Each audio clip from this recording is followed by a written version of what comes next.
LEDs की जरूरत नहीं है, अच्छे टीचर्स की जरूरत है। नमस्कार। मुझे लगता है दीपक सर ने काफी कुछ बोल दिया है। अब जो कि ब्रेन की काफी ज्यादा बात हो चुकी है, तो मैं चाहूंगा मैं सीधा पॉइंट पे आऊं कि उसका ग्रास रूट लेवल क्या है। जब दीपक सर ने पैदा होने से पहले की बात की कि एबीके कहां से शुरू होता है, एबीके जैसे बच्चा जब मां के कोख में होता है उस वक्त आपको याद है, हमने ग्रंथ में भी पढ़ा है कि चक्रव्यूह की रचना जो मां के पेट में बच्चा कैसे सीख गया। जो मां ये चाहती है कि मेरा बच्चा जीनियस पैदा हो, बड़ा जैसे पैदा होगा वो जीनियस हो, तो मां को वो काम करने पड़ेंगे जो देव की, जो हमारी क्या थी, सुभद्रा ने किए थे। अगर आप मोबाइल चलाएंगे तो बच्चा पैदा होने के बाद आके बुक नहीं पढ़ेगा। हमें कई बार ऐसे माता पिता भी हैं कि जो कहने में हमें सुनने में मिलते हैं कि सर मेरे बच्चे को पता है यूट्यूब कहां है, मेरे बच्चे को सारा पता है, मेरा बच्चा मुझे बताता है। हमें उन चीजों पर गर्व महसूस होता है।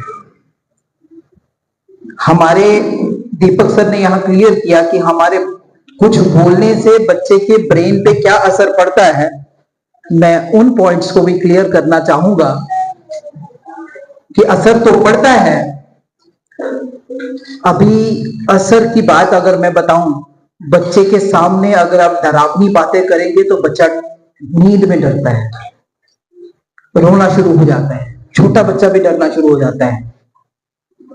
लेकिन हम कहीं जाने अनजाने में कुछ ऐसे काम कर रहे हैं।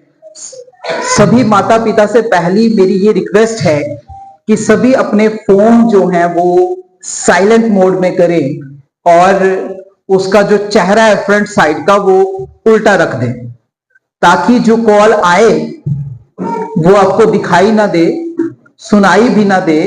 क्योंकि मैं जो 10 मिनट बोलने वाला हूं, सिर्फ 10 मिनट बात करूंगा, वो कहीं ना कहीं मेरे बच्चे को, मेरी बच्चे की जिंदगी चेंज करने वाली बात होगी, बच्चे की लाइफ चेंज करने वाली बात होगी। उस पॉइंट को समझने के लिए प्लीज मेरी रिक्वेस्ट है कि सभी माँ बाप जो हैं अपने फोन जो है उनकी रिंग ना बजे। क्योंकि किसी की, हम कहीं महफिल में भी बैठे होते हैं, किसी का फोन बजता तो हम यूं करके देखते हैं, भाई क्या हो गया। तो डिस्टरबेंस एक उसकी खुद की नहीं होती, वो सबकी हो जाती है।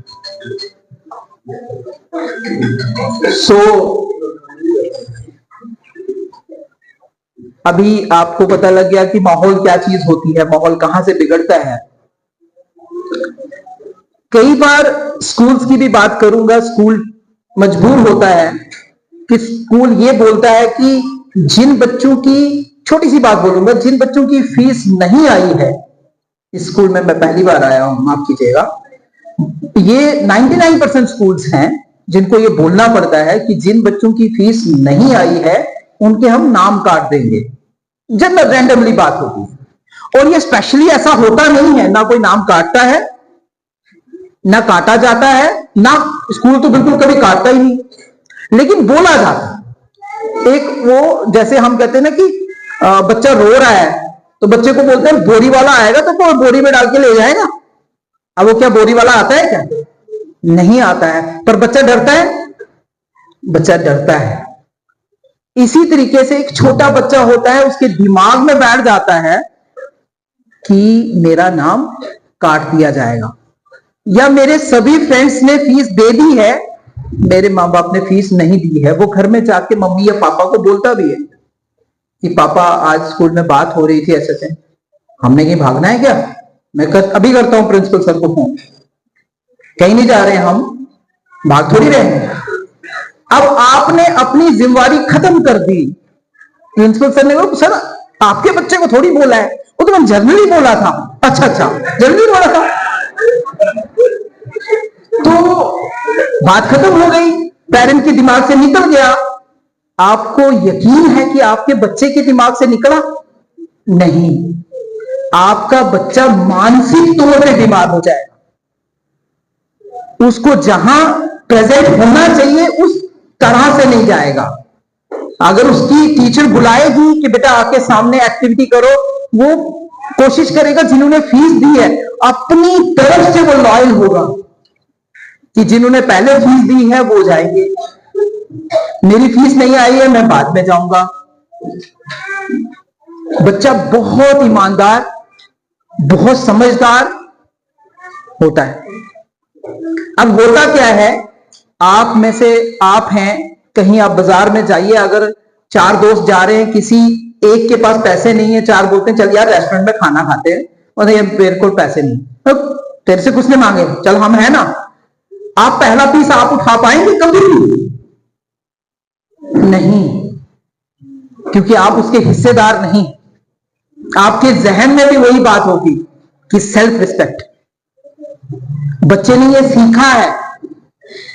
आप बच्चे को, आप इतने अच्छे मां बाप हैं, बच्चे को बहुत ईमानदारी सिखाते हैं। अगर चाचा की दुकान होगी, कई बार डोगरी में बोलते हैं पप्पू दिया टी, कोई किसी को मतलब कि कई नाम होते हैं ऐसे, तो जाके ना वो बच्चा 1 रुपया लेता है, दुकान वाले को देता है, दुकान वाला उसको टॉफी देता है, बच्चा सीख जाता है कि फ्री ऑफ कॉस्ट कुछ नहीं मिलता, हर चीज की एक कीमत होती है। अब बच्चे को सिखाया और बच्चा कभी भी वो घर पे मम्मा 1 रुपया दो ना, मम्मा मुझे 10 रुपए मिलेंगे, मैंने ये चीज खानी थी, मुझे ये चीज लानी थी, बच्चा ये चीज सीख गया। लेकिन स्कूल के अंदर बच्चे का क्या हो रहा है, बच्चा इतना समझदार है, बाप को बोल नहीं पा रहा है कि फीस दे दो, मेरे दिल में कुछ, और वो उसको खुद नहीं पता। ज़हनी तरीके से ना बच्चे सूख जाना शुरू कर देते हैं, सूखते हैं। आप यकीन करिएगा, कोई ऐसी जहन में तेरे को क्या परेशानी है, तेरे को खाना क्यों नहीं लगता, स्कूल में आते हैं प्रिंसिपल सर एक खांदा ही नहीं मुड़ा कुछ। ब्रेन की डेवलपमेंट, और ब्रेन क्या है, ब्रेन किस चीज से किसी चीज को लेना शुरू करता है हमें पता ही नहीं है। हम कर क्या रहे हैं और हम बोल क्या रहे हैं, अंतर। 4 सूट खरीदते हो ना, एज ए पेरेंट बोल रहा हूं, एज ए काउंसलर बोल रहा हूं, मुझे 4 सूट खरीदते हो, एक कम कर दो, पहले फीस पे कर दो, और कोशिश करो जब फीस पे करो बच्चे को साथ लेके जाओ, उसको गर्व होगा कि मैंने फीस दी है। और फीस देते हैं, खुद से फीस नहीं क्लियर करनी है, बच्चे को ये चीज सिखानी है। और कभी जो माँ बाप काम करते हैं, अपने बच्चे को कभी वीकेंड में साथ में लेके जाना कि हम काम कैसे करते हैं, पैसा कैसे कमाते हैं, कितनी मेहनत लगती है पैसा कमाने में। फिर वो बच्चा पैसे बचाना शुरू कर देगा कि मैं जो 10 रुपए, 50 रुपए, 100 रुपए, 500 रुपए कहीं खर्च कर रहा हूं ना, तो कहीं ना कहीं मेरे मम्मी या पापा पसीना बहा रहे होते हैं। अगर मेरे पापा इस वक्त धूप में कहीं मजदूरी कर रहे हैं ना, तो मैं वो 500 रुपए की कीमत मेरे लिए क्या है और मुझे वो कहां खर्च करना है, वो बच्चे को पता हो। हम बच्चे को हवा नहीं लगने देते हैं। पंकज त्रिपाठी एक एक्टर है, मैं कल उनको सुन रहा था, वो कहते हैं कि जितने भी माँ बाप हैं, मैं चाहता हूं कि आफ्टर 12th उनको ना अपने बच्चे को थोड़े से अमाउंट से या भेज देना चाहिए भारत का चक्कर लगाने के लिए। धर्मशालाएं हैं, फ्री ट्रेन, बहुत कुछ चल रहा है। वो दुनिया में एक ऐसा लेसन सीख जाएगा कि मुझे अपनी लाइफ में कामयाब होना कैसे है, कि दुनिया चलती कैसे है। मैं कई बार दीपक सर से गाड़ी में चर्चा करता हूं कि हमारे संत महापुरुष जो थे ना, वो अपने बच्चे को जब किसी गुरुकुल में भेजते थे, और गुरुकुल वाले पता क्या करते थे, राम कृष्ण,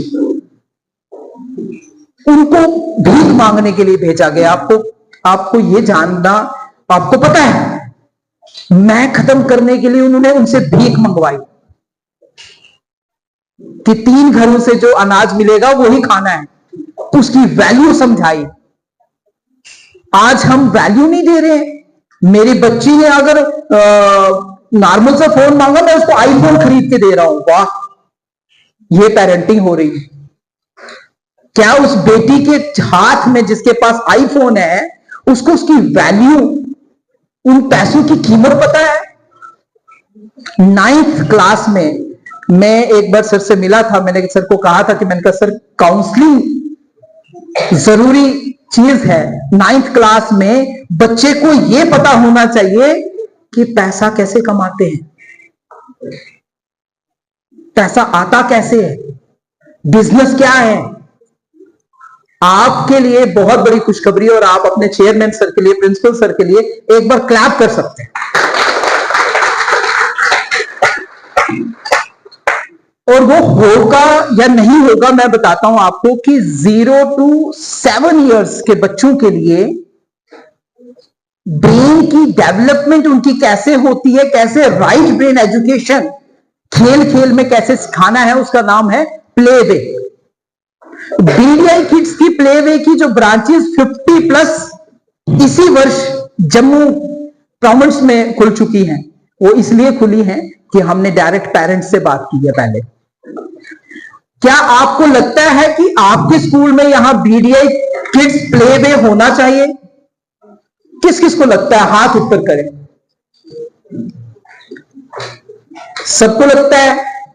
क्या आप सपोर्ट करेंगे सर का कि हम इनको हमारे साथ जुड़ना चाहिए? जुड़ना चाहिए कि नहीं जुड़ना चाहिए?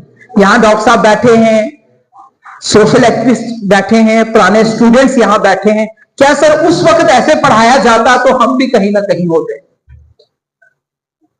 हमारे स्कूल में टीचर्स से, लेक्चरर्स से ज्यादा जरूरी एक व्यक्ति है जो सर आपके स्कूल में होना चाहिए।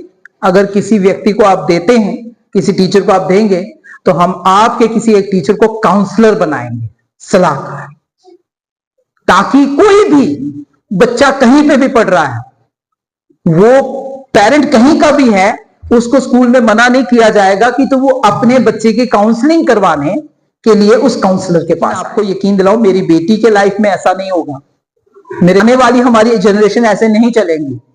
उसके लिए ग्रास रूट लेवल प्ले वे जो 3 साल, सर आप अपनी स्कूल की 3 क्लासें हमें दे दे, फाउंडेशन स्टोन, उनको स्ट्रांग बनाएंगे, आगे का काम आपका है। उसके लिए हमें जो स्टाफ आप प्रोवाइड करेंगे, सबसे पहले उसकी ट्रेनिंग होगी, और जो स्टाफ उसमें से प्ले वे में जो स्टाफ है, अगर हमें वो उस एक्टिव नहीं होगा उस ढंग का, तो हम आपकी हायर अथॉरिटीज, हायर स्टाफ होगा, उसको भी उसमें बोलेंगे कि ये स्टाफ हमें चेंज कर दीजिए। कई लोग अच्छा इसलिए नहीं होता, इस पॉइंट को भी आप समझ लिया, अच्छा होता है, कई ग्रास मोटर स्किल में अच्छे नहीं होते, कई फाइन मोटर स्किल में अच्छे नहीं होते, कई एक्टिंग एंड डांस में अच्छे नहीं होते, तो हमें जो वो टीचर चाहिए वो उस किस्म से चाहिए। बीडीआई किड्स प्ले वे जो है, वो आपके बच्चे की जो काउंसलिंग आज हम कर रहे हैं, तो हम कितनी बारी आएंगे, इसके लिए भी मैं सर को एक रिक्वेस्ट करूंगा कि यहाँ पे एक काउंसलर आपके स्कूल में जरूर हो, जिसकी ट्रेनिंग हम लोग करवाएंगे, सर्टिफाइड भी हम ही लोग करेंगे, उसकी ट्रेनिंग हो जाएगी और वो सभी को गाइड करेगा, ताकि सभी बच्चे आफ्टर 10th उसको कहां जाना है। जब हम सर के पास बैठे थे, एक माँ बाप बैठे थे और वो बच्चे के लिए यही डॉक्टरी करवाने के लिए, और मैं अंदर ही अंदर हंस रहा था। मैंने कहा दुनिया को कितना भी सुधारो, उन्होंने उस चक्कर में वो फंसे हुए, उन्होंने वही करना है, वही करना है, उसी की तरफ सोचना है। तो कुछ देखो अपने बच्चों के अंदर, अपने बच्चों, मैं अपना सपना अपने बच्चे के अंदर देखता हूं। सबसे बड़ी गलत बात, मैं डॉक्टर नहीं बन पाया, मुझे अपने बच्चे को डॉक्टर बनाना है। मैं आईएएस नहीं कर पाया, मुझे अपने बच्चे से आईएएस करवाना है। मैं पुलिस में कांस्टेबल हूं, मुझे अपना बच्चा डीएसपी चाहिए। अपने अपने पिंजरे लेके हम बैठे हैं और हम ऐसे देख रहे हैं कि कब बच्चा आएगा, पकड़। मैं कहूंगा कि जितनी बातें मैंने यहां रखी हैं, कृपया बुरा मत मानिएगा कोई, क्योंकि मैं अपने लिए नहीं बात कर रहा, मैं आपके बच्चों के लिए बात कर रहा हूं। पहले टटोलिए, अपने बच्चे को थोड़ा घुमाइए उस सेक्टर में, उसके बाद वो कहता है आई कैन डू इट, कि मुझे पापा ये अच्छा लग रहा है, वो मुझे लगता है, मेरा ये शौक है, मेरा ये लक्ष्य है कि मुझे डॉक्टर ही बनना है, तो वो डॉक्टर बन जाए। तो एक अच्छा डॉक्टर बनेगा नहीं, वो मशहूर डॉक्टर होगा, वो मशहूर इंजीनियर होगा। जो भी बनना है, काबिल बनना है, उसके पास लाइन लग जाए। सो जो एक सिस्टम है किसी बच्चे का सब्जेक्ट सिलेक्ट करने का, वो बहुत खतरनाक सिस्टम है। थोड़ा डीपली उसमें जाएंगे, लेकिन आज हम सिर्फ प्लेवे की बात करने आए हैं। वो इसलिए कि काउंसलिंग जो होती है, पेरेंटिंग जो होती है, वो बड़ा लंबा एक प्रोसीजर है। हमारा इंस्टाग्राम पेज जो है बीडीए किड्स एजुकेशन नाम का है, बहुत कुछ आता है उस पेज पे। हम एवरीडे कुछ ना कुछ बोल रहे हैं, कोई एक लफ्ज में मेरी जिंदगी चेंज कर सकता है। सो मुझे लगता है कि मुझे इससे ज्यादा नहीं बोलना चाहिए, तो मैं इन्हीं शब्दों से चेयरमैन सर का, प्रिंसिपल सर का, एमडी सर का, पूरी फैकल्टी का और आप पेरेंट्स का धन्यवाद करता हूं और शुक्रिया अदा करता हूं। Thank you so much.